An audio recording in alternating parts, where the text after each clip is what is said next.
Aktar minn 60 persuna marru jagħmlu rapport fil-ħabb il-ġdid tal-vjolenza domestika u vjolenza bażi tal-ġeneru f'Santa Luċija f'inqas minn xahar li beda jopera. Dan iċ-ċentru miftuħ 24 siegħa kuljum qed joffri diversi servizzi ta' appoġġ u għajnuna lil vittmi minn professjonisti, ħaddiema mħarġa fil-qasam u membri tal-korp. B'differenza taqsima dwar il-vjolenza domestika li hemm id-depo li fetħet lejn l-aħħar tal-2020, il-ħabb f'Santa Luċija joffri ambjent aktar adattat għal dawn it-tip ta' fejn ħafna drabi il-vittmi jkunu jirrikjedu kuraġġ kbir biex jaslu jagħmlu l-pass u jirrapportaw. Biss waħda mill-kmamar ġiet infassla apposta fuq mudell Ingliż b'kuluri u ambjent li ssib f'dar li ma li tidħol fiha tħoss element ta' kalma. Dwar dan tkellmet aktar Anne-Marie Chantar, is-Service Manager tas-Servizzi tal-Vjolenza Domestika fiħdan il-Fondazzjoni għas-Servizzi tal-Ħarsien Soċjali. L-ambjent kif qegħdin taraw u iktar akkoljenti, u iktar kwiet, mhuwiex l-ambjent jiżu daqshekk polizjesk bħalma nsibu ġewwa d-depo u fl-istess ħin anke l-aċċessibilità tiegħu. Id-depo anke n-nies sakemm imorru hemmhekk, sakemm isibu jipparkjaw, ġifieri anke l-aċċess tal-madwar huwa daqsxejn diffiċli sakemm jidħlu u anke l-post jisu jbeżza daqsxejn iktar, speċjalment fejn għandek vittmi u jmorru bit-tfal. Hawnhekk il-post kif qegħdin taraw huwa attrezzat iżjed u sensittiv iktar għal-bżonnijiet tal-vittmi u t-tfal tagħhom.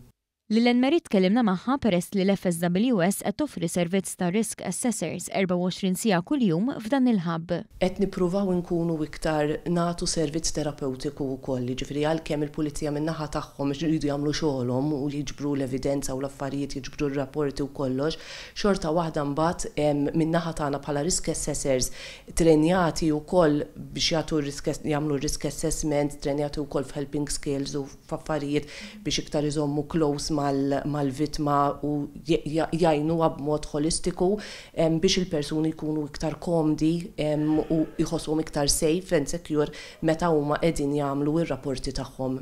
Fi żjara li kru ta' dan l-istazzjon għamel f'dan il-ħabb biex jifhem kif qed jopera, tkellimna mal-Assistent Kummissarju tal-Pulizija Dan Istewma li spjegalna kif b'differenza l-perċezzjoni ta' ħafna li jaħsbu li dawn il-każijiet iseħħu meta raġel isawwat mara, hemm ħafna aktar tipi ta' każijiet ta' vjolenza domestika. Fil-fatt qed tiġi notata żieda fil-ġenituri li jirrapportaw abbuż minn uliedhom. Vjolenza domestika tista' tkun bej persuni li jqogħdu taħt l-istess saqaf li jiġu minn xulxin ovvjament, nanniet, tzijiet, aħwa, ġenituri fuq it-tfal, it-tfal fuq il-ġenituri.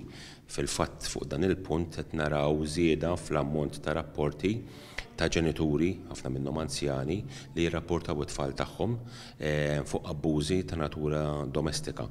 Ħafna drabi jkun hemm elementi ta' mental health u addictions, droga, eċċetera.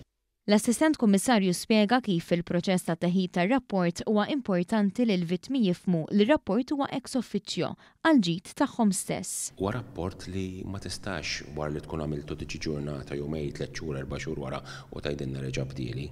Da fl-aħjar interess tal-vittmi hemm min jifhimha dik hemm min ma jifhimix.